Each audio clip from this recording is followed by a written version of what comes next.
नमस्ते। Hey what's up guys, welcome to talk in heal. आज हम बात करने वाले हैं financial stress and mental health, breaking the silent spiral के बारे में।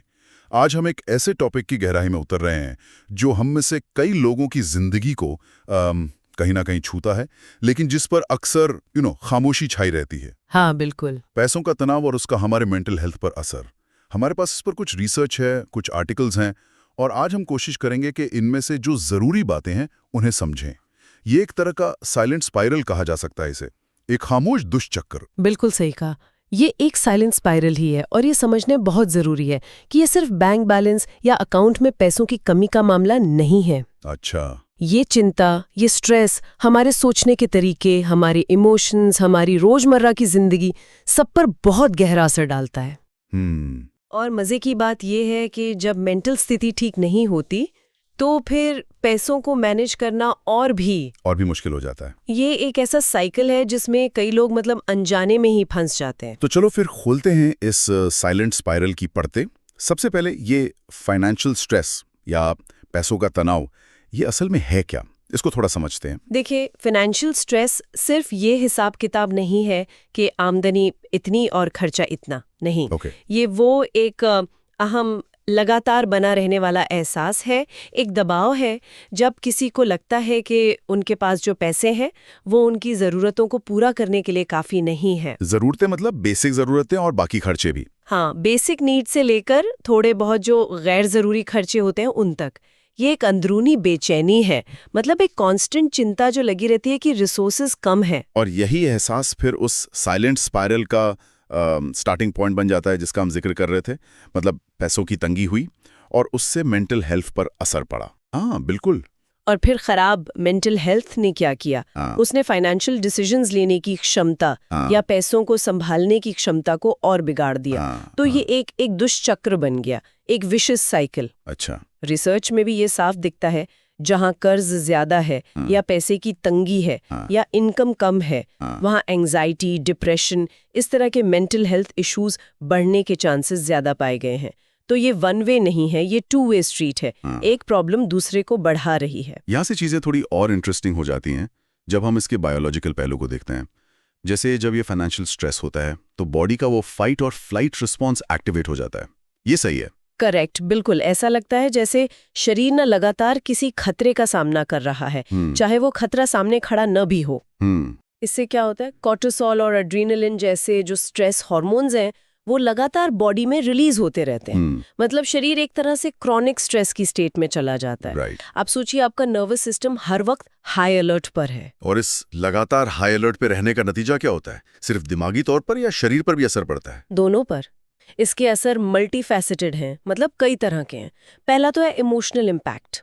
लगातार चिंता बनी रहना, घबराहट होना, मतलब एंजाइटी, एक लाचारी का एहसास, हेल्पलेसनेस कि मैं कुछ कर नहीं पा रहा या पा रहे, चिड़चिड़ापन, ये सब आम हो जाता है। अच्छा। और अगर किसी को पहले से एंजाइटी या डिप्रेशन है तो ये स्ट्रेस उन लक्षणों को और बिगाड़ सकता है या फिर नए सिरे से ट्रिगर भी कर सकता है। मूड स्विंग्स बढ़ जाते हैं, बेसिकली अपने इमोशंस को कंट्रोल करना मुश्किल हो जाता है। और सोचने समझने की शक्ति पर भी असर पड़ता है, जिसे शायद कॉग्निटिव इम्पेयरमेंट कहते हैं। हाँ, ये बहुत इंपॉर्टेंट पॉइंट है। होता क्या है कि पैसों की चिंता इतनी ज्यादा मेंटल एनर्जी खा जाती है ना, कि हमारी जो कॉग्निटिव रिसोर्सेज हैं, मतलब सोचने, समझने, याद रखने की क्षमता, वो कम हो जाती है। फोकस करना मुश्किल होता है, कंसंट्रेट नहीं कर पाते। अच्छा। चीजें याद रखना मुश्किल हो जाता है। और सबसे खतरनाक, सही फाइनेंशियल डिसीजन लेना मुश्किल हो जाता है। या तो आप जल्दबाजी में गलत फैसले ले लेते हैं, इम्पल्सिव हो जाते हैं, या फिर आप इतने ओवरवेल्म्ड हो जाते हैं कि कोई फैसला ले ही नहीं पाते, डिसीजन पैरालिसिस हो जाता है। हाँ, मतलब छोटे मोटे काम जैसे बजट बनाना या कहीं मदद के लिए फोन करना, बिल्कुल, ये भी पहाड़ जैसा लगने लगता होगा। बिल्कुल, क्योंकि दिमाग पहले से इतना भरा हुआ है, इतना बोझ है उस पे। ये तो हुई दिमाग और इमोशंस की बात, पर शरीर पर क्या असर होता है इसका? स्ट्रेस तो फिजिकल भी महसूस होता है। जरूर, क्रॉनिक स्ट्रेस के फिजिकल असर भी होते हैं जिन्हें अक्सर लोग अनदेखा कर देते हैं, जैसे लगातार सिर में दर्द रहना या माइग्रेन बढ़ जाना, नींद ना आना या नींद पूरी ना होना, इंसोम्निया जिसे कहते हैं, या फिर स्लीप डिस्टर्बेंस होना। हाँ, ये तो बहुत कॉमन है। हाँ, और फिर हाई ब्लड प्रेशर जो लंबे समय में हार्ट प्रॉब्लम्स जैसी सीरियस हेल्थ रिस्क पैदा कर सकता है। और इम्यून सिस्टम का कमजोर होना भी एक बड़ा असर है। मतलब बीमार पड़ने के चांस बढ़ जाते हैं। एग्जैक्टली जब इम्यून सिस्टम वीक होता है तो आप इन्फेक्शंस और दूसरी बीमारियों के लिए ज्यादा वल्नरेबल हो जाते हैं। तो ये सब मिलाकर स्ट्रेस से लड़ने की जो आपकी ओवरऑल कैपेसिटी है वो और कम हो जाती है। आप फिजिकली भी थका हुआ महसूस करते हैं। और इस पूरे साइकिल को साइलेंट या खामोश क्यों कहते हैं? शायद इसलिए कि इस पर बात नहीं होती, सोशल स्टिग्मा जुड़ा है इससे। हाँ, ये एक बहुत बहुत बड़ा फैक्टर है, सोशल स्टिग्मा। देखिए, पैसा और मेंटल हेल्थ दोनों ही ऐसे टॉपिक हैं जिन पर हमारे समाज में खुलकर बात करने में लोग हिचकिचाते हैं। एक तरह का टैबू है। क्यों? मतलब क्या डर रहता है लोगों में? डर रहता है कि उन्हें जज किया जाएगा, कि लोग उन्हें कमजोर समझेंगे या फेलियर मान लेंगे। अगर कोई कहे कि उसे पैसों की दिक्कत है या वो मेंटली स्ट्रगल कर रहा है, तो कहीं ना कहीं एक शर्म जुड़ जाती है उससे। गिल्ट फील होता है। ऐसा लगता है जैसे ये उनकी अपनी पर्सनल नाकामी है। जबकि हो सकता है बाहरी कारण हो। बिल्कुल। कई बार ये बाहरी फैक्टर्स होते हैं। इकॉनमी ठीक नहीं चल रही, जॉब चली गई, कोई बीमारी आ गई या समाज में ही कुछ ऐसी इनइक्वालिटीज हैं, लेकिन लोग इसे अपनी व्यक्तिगत विफलता मान लेते हैं और ये शर्म की भावना बहुत भारी पड़ती है। और इस शर्म की वजह से लोग क्या करते हैं? मतलब प्रॉब्लम को छुपाते हैं? हाँ, इसके बिहेवियरल नतीजे होते हैं।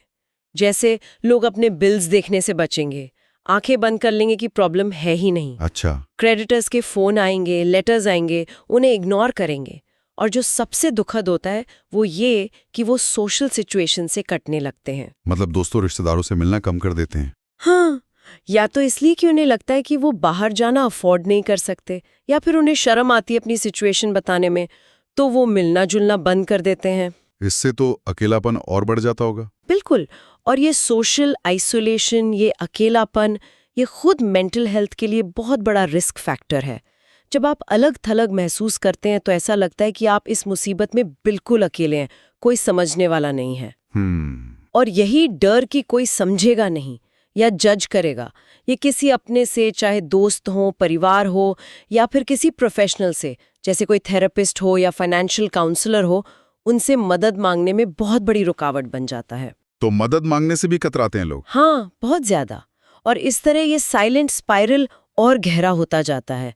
लोग अंदर ही अंदर घुटते रहते हैं और प्रॉब्लम बढ़ती चली जाती है। तो ये एक तरह से खुद को ही मजबूत करने वाला साइकिल है। मतलब जैसे जैसे मेंटल हेल्थ बिगड़ती है, पैसों को मैनेज करने की क्षमता और कम होती जाती है। हाँ, जिससे फाइनेंशियल सिचुएशन और खराब होती है, और फिर उससे स्ट्रेस और बढ़ता है, जो फिर मेंटल हेल्थ को और बिगाड़ता है। ये एक डाउनवर्ड स्पाइरल है, नीचे की तरफ खींचता जाता है। एग्जैक्टली। और इसके कई ठोस तरीके हैं जिनसे खराब मेंटल हेल्थ सीधे सीधे फाइनेंशियल हेल्थ को नुकसान पहुंचाती है। पहला तो है बिगड़ा हुआ फाइनेंशियल मैनेजमेंट। वो कैसे? देखिए, जब कोई डिप्रेशन या एंजाइटी से गुजर रहा होता है तो अक्सर एनर्जी लेवल बहुत कम होता है, मोटिवेशन नहीं होती, फोकस करना मुश्किल होता है। हाँ। ऐसे में बिल्स टाइम पर भरना, खर्चों का हिसाब रखना, बजट बनाकर उस पर टिके रहना या फिर मदद के लिए सरकारी योजनाओं या बैंकों के चक्कर लगाना, ये सब काम बहुत भारी लगते हैं, इम्पॉसिबल जैसे लगते हैं। तो जरूरी डेडलाइंस मिस हो जाती हैं और प्रॉब्लम बढ़ जाती है। और दूसरा तरीका? दूसरा है अनहेल्दी कोपिंग मैकेनिज्म। मतलब उस इमोशनल दर्द या स्ट्रेस से डील करने के लिए लोग ऐसे तरीके अपना लेते हैं जो थोड़ी देर के लिए तो शायद अच्छा महसूस कराएं, लेकिन लंबे समय में सिचुएशन को और बिगाड़ देते हैं। जैसे इम्पल्सिव शॉपिंग करना। मूड खराब है तो कुछ खरीद लिया, थोड़ी देर के लिए अच्छा लगा। इसे रिटेल थेरेपी भी कहते हैं लोग मजाक में। या फिर कुछ लोग सब्सटेंस अब्यूज का सहारा ले लेते हैं, जैसे शराब या ड्रग्स, या फिर गैम्बलिंग, जुए में पैसा लगा देना। ये चीजें फाइनेंशियल गड्ढे को और गहरा करती हैं और साथ ही मेंटल हेल्थ को भी बर्बाद करती हैं। और तीसरा आपने 3 बताए थे शायद। हाँ, तीसरा है इनकम कमाने की क्षमता पर असर। अगर मेंटल हेल्थ इश्यूज ज्यादा गंभीर है तो इसका असर सीधे सीधे काम पर पड़ता है। मतलब जॉब पर असर। हाँ, काम से बार बार छुट्टी लेना पड़ सकता है, एब्सेंटिज्म, काम पर होते हुए भी प्रोडक्टिविटी कम हो सकती है, और एक्सट्रीम केसेस में जॉब छूट भी सकती है। तो इससे क्या होता है, जो इनकम का मेन सोर्स था वही खतरे में पड़ जाता है या बंद हो जाता है, और फिर फाइनेंशियल स्ट्रेस कई गुना बढ़ जाता है। तो ये तो साफ है कि ये एक बहुत ही कॉम्प्लेक्स प्रॉब्लम है, कोई एक सीधा साधा हल नहीं है इसका। तो इस साइलेंट स्पाइरल को तोड़ने के लिए एक मल्टी प्रोंग्ड अप्रोच चाहिए होगी। मतलब कई तरफ से काम करना होगा। बिल्कुल सही। सिर्फ फाइनेंशियल एडवाइस देने से काम नहीं चलेगा अगर मेंटल हेल्थ इश्यूज को एड्रेस नहीं किया जा रहा। और सिर्फ थेरेपी लेने से भी पूरी राहत नहीं मिलेगी अगर असल जिंदगी में पैसों की तंगी बनी हुई है। तो एक इंटीग्रेटेड अप्रोच चाहिए और इसमें सबसे पहले मेंटल हेल्थ और इमोशनल वेलबींग पर ध्यान देना होगा। तो इसमें पहला कदम क्या हो सकता है? सबसे जरूरी क्या है? सबसे पहला और शायद सबसे मुश्किल भी कदम है प्रॉब्लम को स्वीकार करना और उसे मान्यता देना। Acknowledging and validating. वो जो चुप्पी है उसे तोड़ना। मतलब बात करना? तो फैमिली मेंबर हो या कोई प्रोफेशनल हो। और ये समझना बहुत ज़रूरी है कि फाइनेंशियल स्ट्रेस एक आम समस्या है, ये आपकी कोई पर्सनल फेलियर नहीं है। हाँ, ये गिल्ट हटाना जरूरी है। बिल्कुल। ये एहसास कि मैं अकेला नहीं हूँ या ये मेरी गलती नहीं है, ये शर्म और गिल्ट को कम करने में बहुत मदद कर सकता है। सिर्फ बात करने से आधा बोझ हल्का हो जाता है। और अगर बात करने से आगे बढ़कर प्रोफेशनल हेल्प लेनी हो तो उसका क्या रोल है? प्रोफेशनल सपोर्ट, वो भी इंटीग्रेटेड, बहुत क्रूशियल हो सकता है। मतलब मेंटल हेल्थ इश्यूज का इलाज करना जरूरी है। थेरेपी जैसे कॉग्निटिव बिहेवियरल थेरेपी या सीबीटी। सीबीटी। हाँ, सीबीटी। ये नेगेटिव सोचने के पैटर्न और व्यवहार को पहचानने और बदलने में मदद करती है।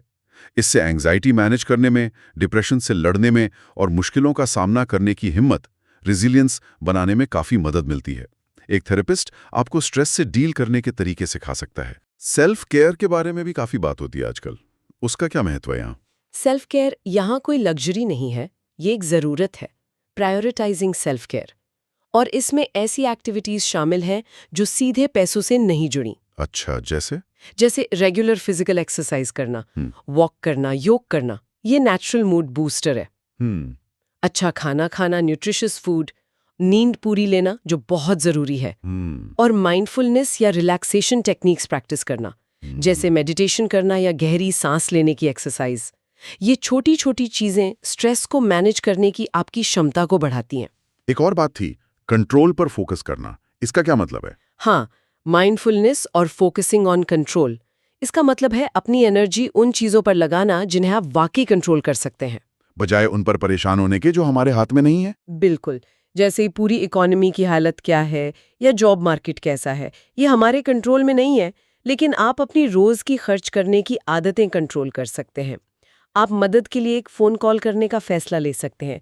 आप एक छोटा सा बजट बना सकते हैं। छोटे मैनेजेबल स्टेप्स। एग्जैक्टली। जब आप छोटे छोटे कदम उठाते हैं जो आपके कंट्रोल में है, तो आपको लगता है कि आप कुछ कर रहे हैं। वो जो लाचारी वाली फीलिंग है वो कम होती है, एक सेंस ऑफ एजेंसी वापस आती है। ठीक है, ये तो हुई मेंटल और इमोशनल साइड की बात, लेकिन इसके साथ साथ प्रैक्टिकल फाइनेंशियल कदम उठाना भी उतना ही जरूरी है, राइट? क्योंकि असलियत तो पैसों की तंगी है ही। बिल्कुल। बिना प्रैक्टिकल स्टेप्स के सिर्फ सोचने से प्रॉब्लम हल नहीं होगी। अनिश्चितता जो है ना, वो चिंता को बढ़ाती है। तो प्रैक्टिकल फाइनेंशियल इंटरवेंशंस स्ट्रेस को कम करने में सीधा रोल प्ले करते हैं। तो पहला प्रैक्टिकल स्टेप क्या हो सकता है? पहला है फाइनेंशियल क्लैरिटी हासिल करना, अपनी स्थिति को साफ साफ समझना। कैसे? एक सिंपल लेकिन रियलिस्टिक बजट बनाकर। इससे आपको एक क्लियर रोड मैप मिलता है, पता चलता है कि पैसा कहाँ से आ रहा है और कहाँ जा रहा है। अंधेरे में तीर चलाने जैसा नहीं रहता। हाँ, हिसाब रखना। हाँ, सब कुछ ट्रैक करना, इनकम, खर्चे, और ये समझना भी जरूरी है कि कौन से कर्ज पहले चुकाने हैं, मतलब प्रायोरिटी डेट्स कौन से हैं। हाँ। जैसे घर का किराया, बिजली का बिल, और कौन से बाद में देखे जा सकते हैं। ज्ञान से डर कम होता है और कंट्रोल बढ़ता है। लेकिन अगर सिचुएशन ज्यादा कॉम्प्लिकेटेड हो, मान लीजिए बहुत सारा कर्ज है, तब अकेले संभालना तो बहुत मुश्किल हो सकता है। तब क्या करना चाहिए? बिल्कुल। ऐसे सिचुएशन में एक्सपर्ट फाइनेंशियल गाइडेंस लेना बहुत फायदेमंद हो सकता है। अकेले जूझने की कोशिश में स्ट्रेस और बढ़ सकता है। एक्सपर्ट मतलब कहाँ से मिलेगी ये गाइडेंस? कई non profit credit counselling agencies होती हैं जो मुफ्त में या बहुत कम फीस पर सलाह देती हैं। वो डेट मैनेजमेंट प्लान बनाने में, बजटिंग सिखाने में और लेनदारों यानी क्रेडिटर्स के साथ बातचीत करने में आपकी मदद कर सकती हैं। अच्छा। इसके अलावा कई बार एम्प्लॉयर्स या कम्युनिटी ऑर्गेनाइजेशंस भी फाइनेंशियल लिटरेसी प्रोग्राम चलाते हैं, वर्कशॉप्स करते हैं। तो ऐसे रिसोर्सेज का पता करना और उनकी मदद लेने में बिल्कुल नहीं हिचकिचाना चाहिए। फ्यूचर के लिए थोड़ी सिक्योरिटी का एहसास भी जरूरी होता होगा शायद। हाँ, बहुत जरूरी। इसीलिए एक फाइनेंशियल बफर बनाना, चाहे छोटा ही सही बहुत मदद करता है। बफर मतलब? Emergency fund. हाँ, एक छोटा सा इमरजेंसी फंड, मान लीजिए 5,000 रुपए या 10,000 रुपए। अगर कोई अचानक खर्चा आ जाए तो उसके लिए एक साइकोलॉजिकल कुशन का काम करता है। इससे भविष्य की अनिश्चितता को लेकर जो चिंता होती है वो कम होती है। ये जानकर कि हाँ, मेरे पास थोड़ी सी सेफ्टी नेट है, एक शांति मिलती है। और अपने अधिकारों और जो रिसोर्सेज अवेलेबल हैं उनके बारे में जानना, ये भी बहुत इंपॉर्टेंट है। अपने राइट्स और रिसोर्सेज को जानना, रिसर्च करना कि सरकार की तरफ से या दूसरी संस्थाओं की तरफ से कौन से बेनिफिट्स, ग्रांट्स या मुश्किल के समय के लिए प्रोग्राम्स अवेलेबल हैं। जैसे हाउसिंग असिस्टेंस के लिए कोई स्कीम हो, या मेडिकल बिल्स में मदद के लिए, या बेरोजगारी भत्ता वगैरह। कई बार लोगों को पता ही नहीं होता कि उनके लिए मदद मौजूद है। जानकारी होना आपको मजबूत बनाता है, आपको एम्पावर्ड फील कराता है। तो कुल मिलाकर जो सारी बातें हमने डिस्कस की, उनका सार यही है कि ये जो पैसों का तनाव और खराब मेंटल हेल्थ का साइलेंट स्पाइरल है, ये एक वाकई गंभीर समस्या है।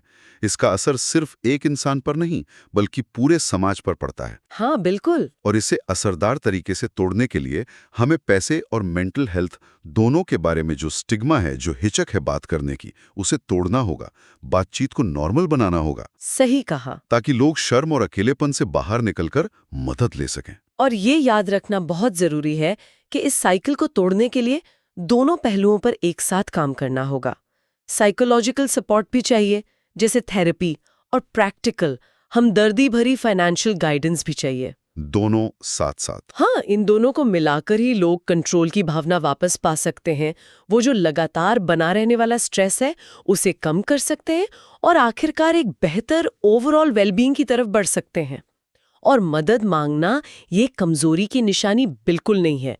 ये ठीक होने की तरफ एक बहुत बहादुर और जरूरी कदम है। ये स्पाइरल टूट सकता है, बस सही अप्रोच और सपोर्ट की जरूरत है। Okay, so we hope you liked our today's discussion. For more such discussions, subscribe to our channel Talk and Heal. See ya!